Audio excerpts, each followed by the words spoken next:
তরুণদের দাবি হচ্ছে রাষ্ট্র থেকে তারা যাতে বৈষম্যের শিকার না হয় এবং রাষ্ট্র থেকে তারা যাতে সব ধরনের পৃষ্ঠপোষকতা লাভ করে নিরপেক্ষভাবে। আমরা লক্ষ্য করেছি তরুণদেরকে দুর্বৃত্তায়নে বন্দী করে রাখা হয়েছিল এবং অপরাধ এবং তরুণ সমাজ সমর্থক শব্দে পরিণত হয়েছিল। তো গত 16 বছরও আমরা দেখেছি যে তরুণরা বিভিন্নভাবে বঞ্চিত হয়েছে।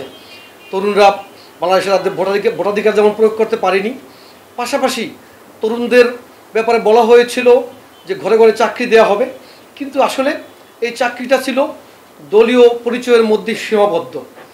আর এছাড়া আরেকটি বিষয় এর মধ্যে আমরা বলেছিলাম যে পাবলিক সার্ভিস কমিশন নামে একটি কমিশন ছিল, সেখানে কিন্তু নিরপেক্ষভাবে কেউ সেখানে চাকরি পাওয়ার সুযোগ হয়নি। কারো যদি সরকারি দলের পরিচয়ের বাইরে ওই পরিবারে কিংবা আত্মীয়স্বজনের মধ্যে কোনো পরিচয় থাকতো তাহলে তাকে কিন্তু ওখানে কোয়ালিফাইড করা হতো না।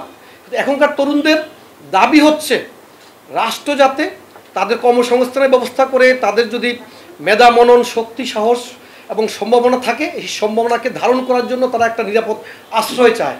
আমরা মনে করি বাংলাদেশের তরুণদের মেধা মনন শক্তি সাহস সম্ভাবনা এবং স্বপ্নকে ধারণ করা এবং লালন করার সক্ষমতা বিএনপির রয়েছে এবং বিএনপি যদি ক্ষমতায় আসে প্রথম 18 মাসের মধ্যে তরুণদের জন্য 1 কোটি কর্মসংস্থানের ব্যবস্থা করা হবে।